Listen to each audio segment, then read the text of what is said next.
Berbagai jenis ikan berhasil diangkat oleh para nelayan. Mulai dari yang berukuran kecil sampai berukuran besar. Mantap! Nih, ikan patin di Danau Baru. Nanga Embaloh. Gedenya. Ini berapa kilo nih Pak kalau segini Pak? 6 kiloan. Lebih kayaknya Pak. Enggak. Mantap. Selain ikan patin yang memiliki daya tahan tubuh yang hebat, ternyata saya juga menemukan ikan belida yang berukuran besar. Nah, ini kalau belida biasanya kalau dapat di sini, Bapak dilepasin lagi nih. Karena ini salah satu ikan yang dilindungi. Ikan langka. Ikan langka. Dia udah mulai langka nih. Jadi kita lepasin nih Pak. Oke. Nah, mudah-mudahan dia masih sehat. Masih.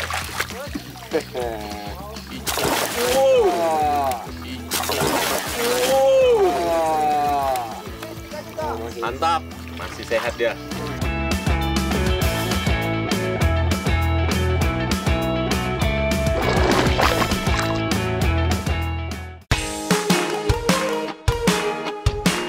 Danau tua di Embaloh, Kalimantan Barat langsung bersiap untuk membuka isi perutnya saat air surut. Danau yang tenang berubah jadi pusat perburuan. Tapi bukan untuk ambisi, melainkan untuk keberlangsungan hidup masyarakat sekitar. Panen raya nih. Saya mau ngikutin kegiatan panen raya di Danau Baru di Putus Sibau. Salah satu danau di aliran Sungai Kapuas nih. Namun di antara berbagai jenis ikan di Danau Embaloh ini, yang menjadi target utama adalah ikan entukan. Nah, ini dia target dari panen raya ini sebenarnya ikan entukang. Ikan bahasa Indonesia ikan apa ya? Ikan tukan. Dia kayak bandeng, katanya durinya banyak. Oh, nih, mirip bandeng. Ikan entukan ini merupakan ikan air tawar yang umum dijumpai di sungai atau perairan yang mengalir lambat. Tipe perairan seperti ini menyediakan banyak makanan untuk mereka, seperti tumbuhan dan serangga air. Ikan ini juga cukup kuat karena sangat mudah beradaptasi. Jadi jangan heran kalau ikan entukan ini bisa tumbuh subur di danau ini.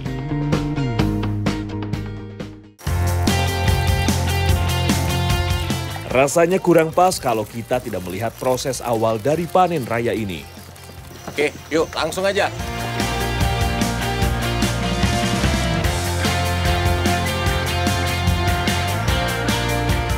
Di Nanga Embaloh, Kabupaten Kapuas Hulu, danau bukan hanya sekadar sumber air, tapi lebih dari itu. Danau merupakan ruang bersama yang harus dijaga dan dikelola, sehingga setahun sekali hasilnya bisa dinikmati oleh masyarakat.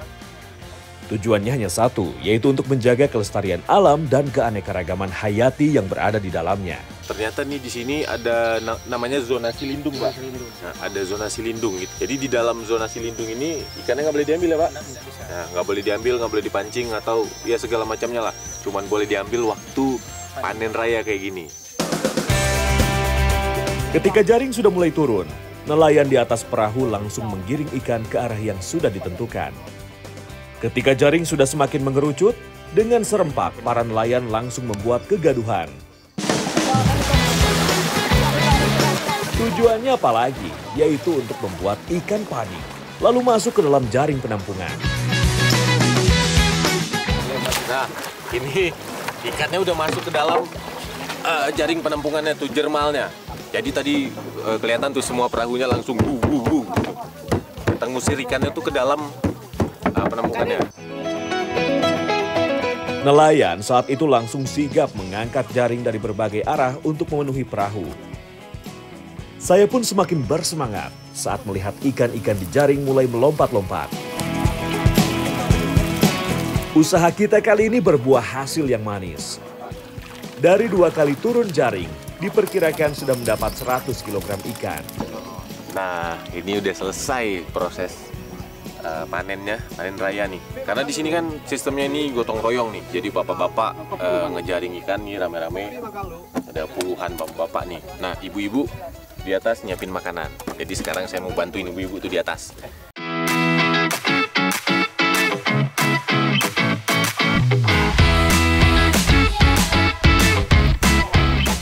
Sesampainya di darat, saya langsung membantu ibu-ibu untuk memasak hasil panen tadi. Masak apa ini, Bu? Pedas. Pakai ikan apa, Bu? Tebirin. Tebirin. Kita masak ikan tebirin asam pedas. Bumbunya cukup sederhana, yaitu tumisan bawang dan beberapa bumbu yang sudah dihaluskan. Nah, yang unik di sini, rasa asamnya menggunakan buah nanas. Wah, pasti seger ya. Setelah semua bumbu yang ditumis sudah mulai wangi, masukkan daging ikan lais tembiringnya. Supaya tidak gosong dan bumbu dapat menyerap sempurna, tambahkan air secukupnya. Tinggal mendidih, Bu ya. Ini tinggal kita tungguin sampai matang. Satu masakan aja, Bu. Iya. Habis itu langsung kita makan. Oke. Bersama bapak-bapak. Oke. Sambal, acar, dan buah menambah sajian kita kali ini biar makin mantap. Tidak perlu berlama-lama, tembiring asam pedas siap untuk kita hidangkan.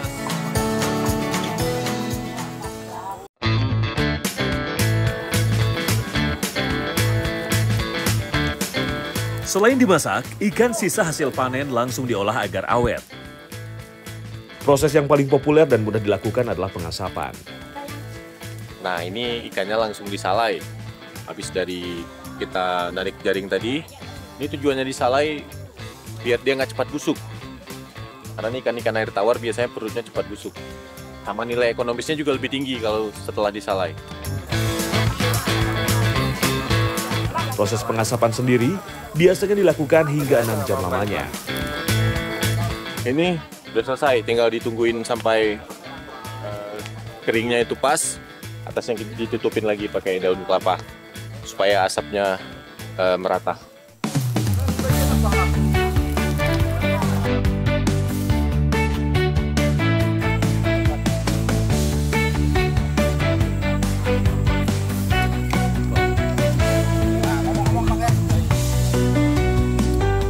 Ini ada ikan entukan namanya kalau di sini.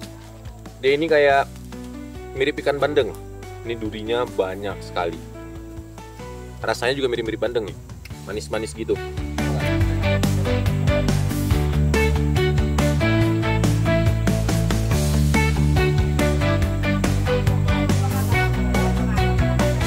Nah, mumpung masih bercengkrama dengan warga sekitar, saya sekalian mau tanya spot potensial untuk memancing. Nah, Pak, tadi kan saya lihat hasilnya tuh. Habis kita ngejaring. Iya. Tomannya kan lumayan gede-gede tuh, Pak. Ada gurami juga. Ada nggak tempat yang boleh saya pancingin di sekitar sini, Pak? Dan Ada. ini? Ada. Biasa berkisar toman sini, kita yang udah kita dapat ini sampai belasan kilo. Wih, Besar. belasan kilo. Ah. Wah, mantap nih Strike Mania. Saya mau cobain di danau ini mancing toman sama kira-kira ada ikan apa lagi ya? Oh, jadi nggak sabar nih. Mantap.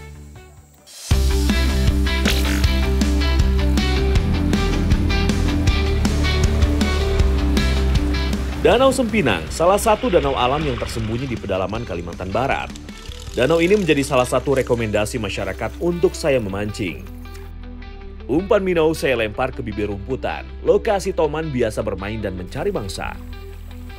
Sambaran pun datang secara tiba-tiba, membuat saya terkejut. Strike! Ampun guys, Tak pakai aba-aba, tarikannya menekan dengan kuat, membuat saya sedikit kewalahan. Gerakannya begitu liar dan agresif, tapi saya tidak boleh menyerah. Pertarungan harus terus berlangsung. Bukan sekadar menahan, tapi ini tentang mengendalikan keadaan.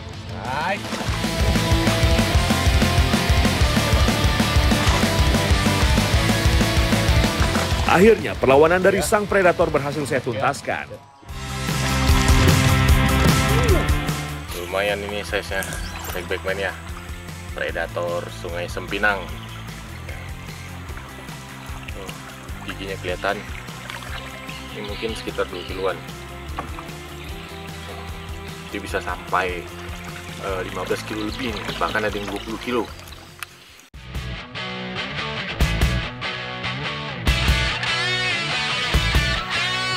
Dari perahu sebelah, Wijaya sepertinya tidak mau ketinggalan. Baru beberapa kali gulungan, sambaran keras menghentak dari balik gelapnya air. strike. Besar. Wih. Besar itu.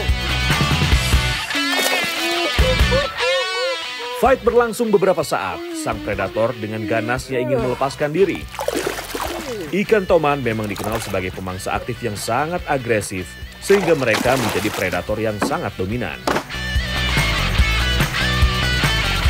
Namun, dengan pengalaman Wijaya, seekor ikan toman berukuran sedang pun takluk. Mantap!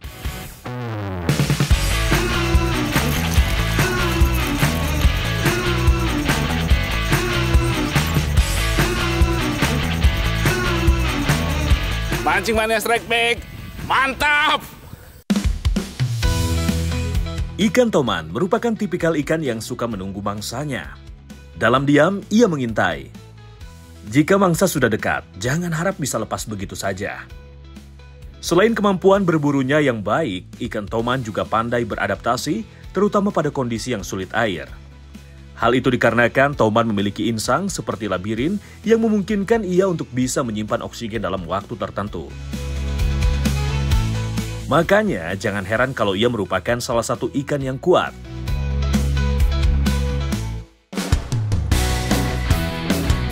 Wawan yang sedari tadi melempar umpannya akhirnya dihajar juga oleh ikan. Strike! Perlawanan yang sengit pun tak terelakkan, namun ketenangan dari Wawan dapat meredam keganasan sang predator.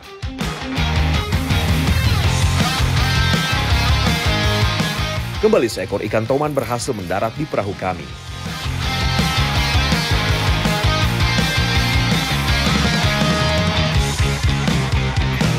Bang Wawan udah strike toman lagi. Ini kan di kayu-kayu yang rebah ke dalam sungai, biasanya di bawahnya itu ada predatornya tuh. Ini salah satu predatornya. Di sini ada toman, kerandang, hampala ya bang. Ya, biam juga ada nih, cuman kita belum dapat. Kita cari lagi nih, mudah-mudahan habis ini ada toman atau ikan-ikan yang lain lah. Iseng-iseng melempar umpan jenis spinnerbait, Vikas dari tim Mancing Mania Strike Back ternyata disikat juga oleh sang predator. Strike! Wijaya, strike lagi.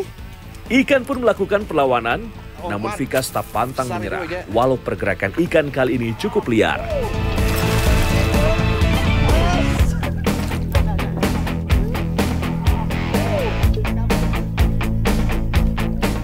Raut wajah gembira langsung terpancar dari Vikas.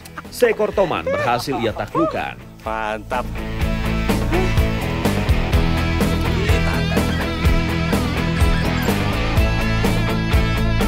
Mancing pada strike back.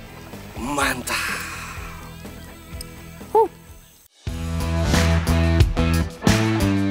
Melihat saya dan Wijaya strike, nampaknya sang kapten, Harry, tak mau kalah. Saat ada kesempatan, ia pun melempar umpan di spot yang berpotensi.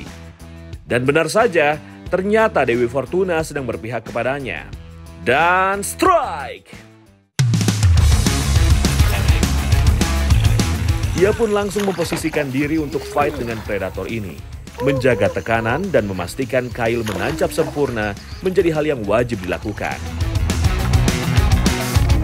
Pada akhirnya, seekor toman berukuran sedang kembali menghiasi parade strike kali ini.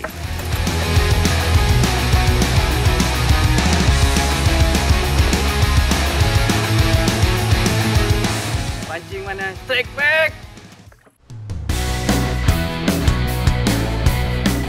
Setelah mendapatkan ikan toman yang cukup besar, kami tertantang untuk menelusuri spot lainnya.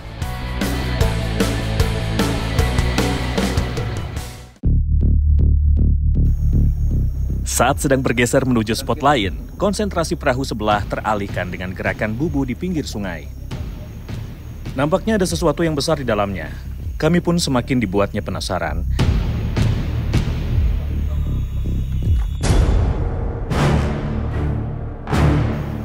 Sosok apakah yang berada di dalam bubu tersebut?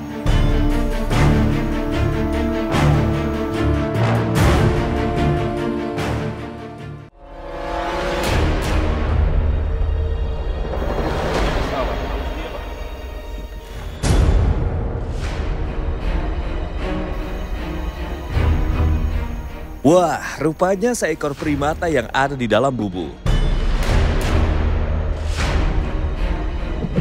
Melihat monyet ekor panjang yang terjebak, Wijaya pun langsung berinisiatif untuk melepaskannya. Sepertinya ia terjebak saat ingin mengambil ikan yang berada dalam bubu. Namun Wijaya tampak kesulitan untuk melepaskannya. Tak ada jalan lain kecuali memotong jaring pada bubu.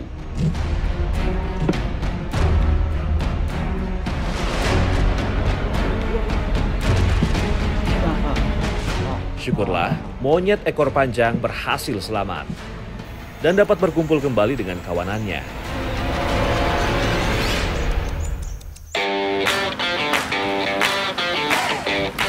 Perahu saya pun kembali menyusuri aliran anak sungai. Siapa tahu ada kejutan-kejutan lain di sana. Umpan pensil saya pilih karena mampu memancing naluri agresif toman yang bersembunyi di balik ranting dan akar. Saya yakin di balik warna air gambut yang coklat kehitaman ini, sang predator utama sudah bersiaga. Strike. Nyampe kamu strike.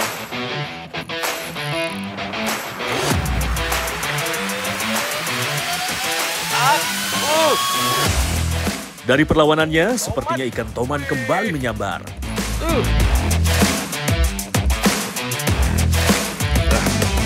Karena toman merupakan ikan yang sangat bertenaga, ia tak kenal kompromi saat menyerang. Sirip punggungnya yang kuat menambah daya dorong dan manuver ikan ini sehingga cukup membuat saya kewalahan. Seekor toman dewasa akhirnya berhasil saya amankan ke atas perahu. Nafas masih tersengal, namun senyum tak bisa ditahan.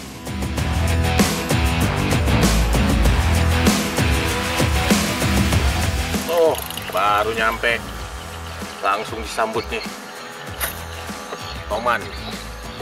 Atau giant snakehead. Mancing Mania strike back.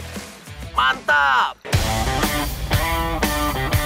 Harry coba melemparkan umpan spinner pada area yang dekat dengan vegetasi air. Karena biasanya di sana banyak ikan yang bersembunyi. Dengan insting yang kuat, tak perlu berlama-lama, umpan Harry berhasil disambar. Strike!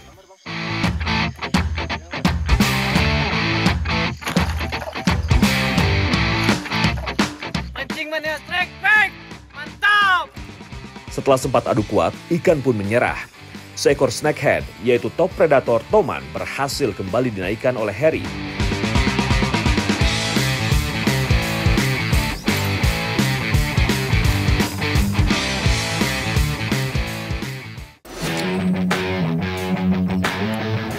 Lagi-lagi, Vikas yang sedari tadi iseng melempar umpan, akhirnya kembali strike.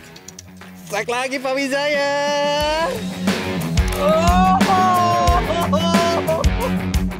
Umpan spinner memiliki blade yang berputar saat masuk ke dalam air, sehingga gerakan dapat menyerupai ikan yang sedang sekarat.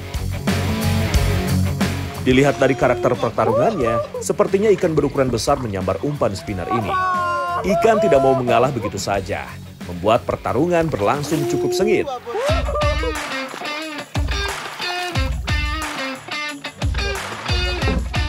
Perlahan tapi pasti, Vikas mulai menguasai permainan.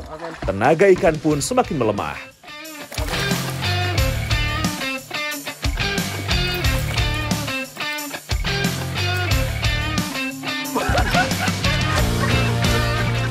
Dapat babonnya. Wow, seekor toman berukuran besar berhasil ditaklukkan Vikas, pemula yang beruntung. Mantap! Luar biasa potensi ikan di Danau Sempinang ini. Mancing Mania strike back. Mantap.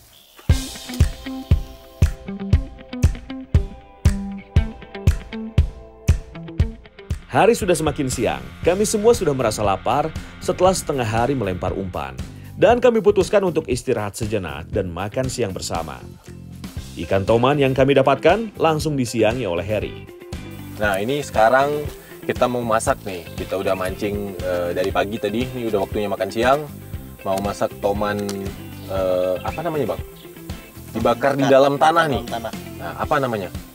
Toman bakar lumpur ya? Bakar lumpur nih namanya, agak unik. Jadi ini bumbunya udah ada, bawang-bawangan kayak biasa, cabai sama jahe. Jadi saya mau nyiapin bumbu nih. Nanti Bang Jaka marinasi ini kan ya. Oke. Menu sederhana, dimasak dengan bumbu sederhana. Tapi dari situlah rasa original dari ikan toman bisa kita rasakan. Nah, ini kita bagi-bagi tugas nih, berempat. Ada tugas masing-masing. Nah, itu yang di belakang masih sibuk mancing. Mereka nggak bantuin masak. Taunya makan aja. Tapi nggak apa-apa lah, karena ikannya juga banyak. Habis juga nih kita berempat, Bang, kan? Selain menghilangkan amis, pemberian jeruk pada ikan juga mampu mengempukkan daging karena asam sitrat dapat membantu memecah protein. Bumbu yang sudah diiris ditaruh pada bagian badan ikan agar aroma rempah dapat meresap ke dalam.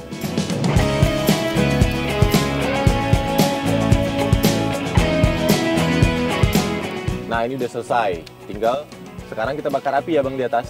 Nah, jadi ini konsepnya itu ikannya nggak kena api langsung. Dia cuman ngandalin apa ya, hawa panas dari atas itu yang turun ke bawah tanahnya. Jadi mirip-mirip oven lah gitu. Nah, tinggal kita nyalain apinya nih. Teknik memasak dengan cara seperti ini diyakini berasal dari Cina hingga akhirnya menyebar ke berbagai belahan dunia. Sementara lumpur berfungsi sebagai isolator yang memerangkap panas sehingga membuat makanan matang merata serta memiliki aroma yang khas. Tidak sampai 1 jam, ikan sudah siap untuk disantap. Ini baranya udah habis nih. Kayaknya ikannya udah matang ya, Bang? Iya. Ini cara ngebongkarnya gimana, Bang? Digali lagi. Gali aja. Oh, kita gali lagi ternyata. Nah, ini disingkirin aja ya.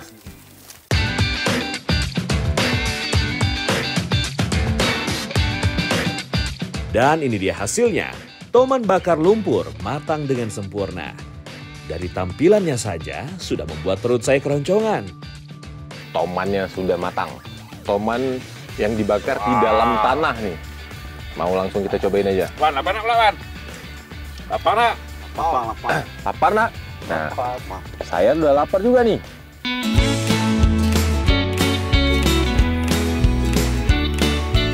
Wijaya ternyata membawa kerupuk sebagai pelengkap makan siang kita kali ini. Mantap! Bang Jai, Yo, kerupuk apa nih? Enak juga. ini kerupuk dari ikan toman, Embaloh. Oh, dari ikan toman juga? Ya, Mantap memang. buatan Wan. Kerupuknya enak sekali ternyata. Oh, suaranya. Renyah. Ternyata rasanya di luar ekspektasi saya. Dagingnya menjadi lembut, serta ada aroma khas saat memakannya. Ini sih bikin saya mau nambah berkali-kali.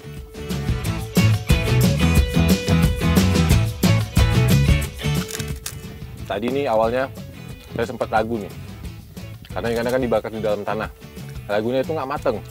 Tapi ternyata matang ya, Bang? Matang. Dagingnya tebal. Daging tebal. Mirip rasa ikan gabus tapi dagingnya lebih padat. Kalau gabus kan dia kayak gampang hancur gitu ya, Bang. Jadi sekarang langsung kita habisin aja, Bang. Iya, habis. Karena habis ini kita mau lanjut mancing lagi. Mau cari target yang lebih gede-gede lagi, Bang. Kita tetap di danau atau coba ke sungai? Ke sungai. Sungai ya? Oke. Mancing Mania strike back. Mantap!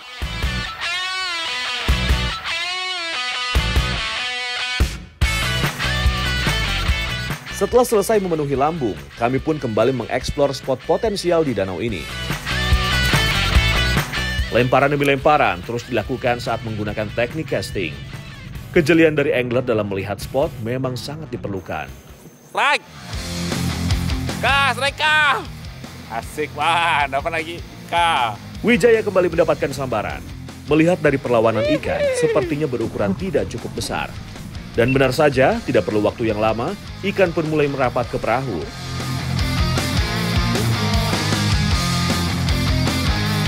Salah satu spesies air tawar penghuni danau. Ikan kenyuar. Wah, ternyata seekor ikan kenyuar atau Apollo shark yang berhasil didapatkan. Mancing Mania strike back. Mantap!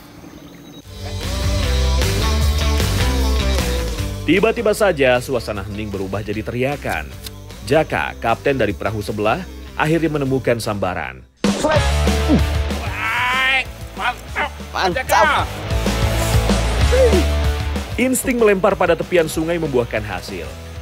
Jaka langsung siap melakukan perlawanan. Tarikannya penuh power.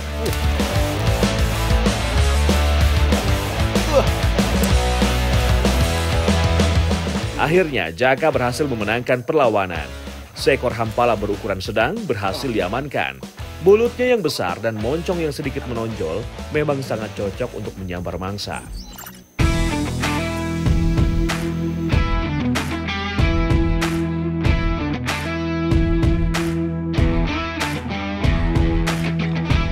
Pencarian belum selesai. Satu ikan predator masih jadi perburuan kami.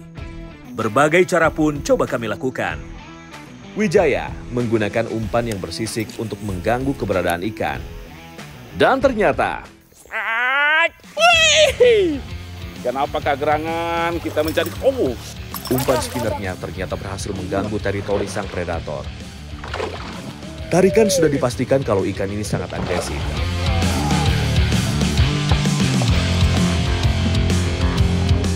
Lama-kelamaan, tenaga ikan pun melemah. Ternyata seekor ikan kerandang dengan warna yang cantik menjadi jenis lain yang berhasil kami angkat. Mancing Mania strike back. Mantap!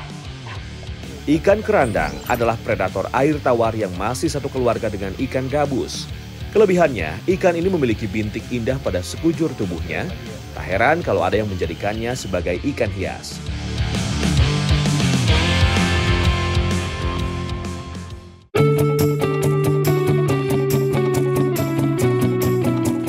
Sebelum saya pulang, saya masih terngiang-ngiang dengan kerupuk yang dibawa oleh Wijaya. Mumpung masih di sini, saya mau sekalian mampir membeli oleh-oleh sekalian melihat secara langsung proses pembuatannya. Ternyata proses pembuatan kerupuk ikan toman ini sudah dilakukan Ibu Nurjanah dan Darmayanti sejak pagi hari. Ini lagi proses pembuatan kerupuk basah atau kerupuk kering juga bisa ya Bu? Ya bisa. Kalau kerupuk kering tinggal dijemur aja, itu bedanya. Ini udah ada bahannya 2 ekor ikan toman yang udah di filet. Selanjutnya prosesnya apa nih Bu? Dikerokin dagingnya ya? Ya ada kerokin. Ini, Habis itu giling.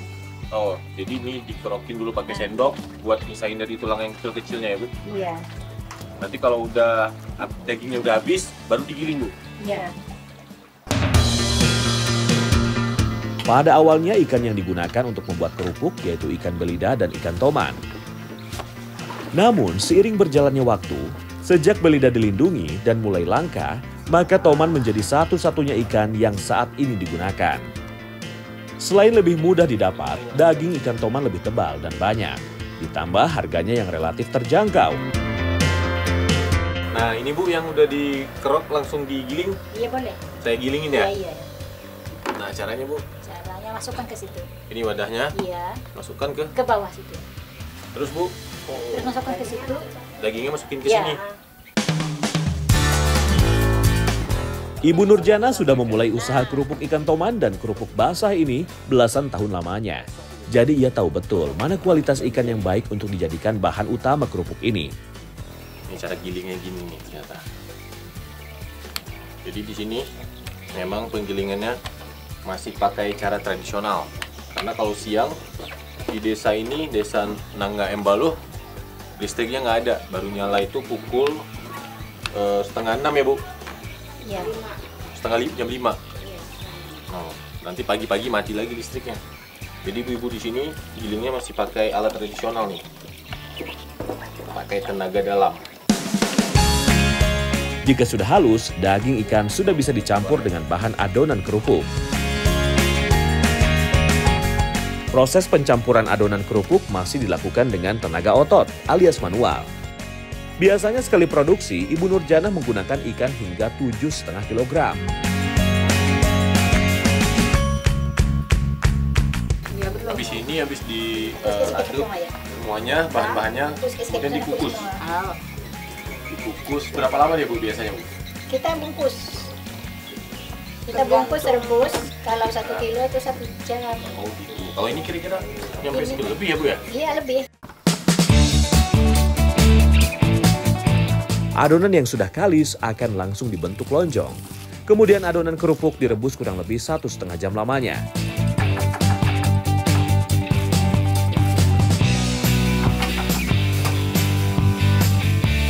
Kalau sudah matang dan dingin, barulah bisa dipotong seperti ini. Karena kalau masih panas, adonan kerupuk masih lengket. Masih hangat nih. Ini yang baru dikukus, baru selesai dikukus. Udah jadi kerupuk basah, tinggal dipotong-potong, terus dijemur.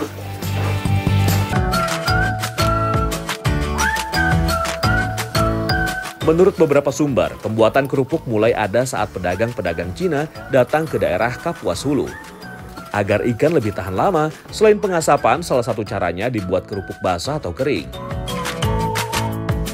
Kerupuk basah yang sudah matang ini bisa langsung dimakan atau dibekukan. Saya jadi penasaran, rasanya seperti apa nih sebelum dijemur? Coba cicipin nih, gimana rasanya.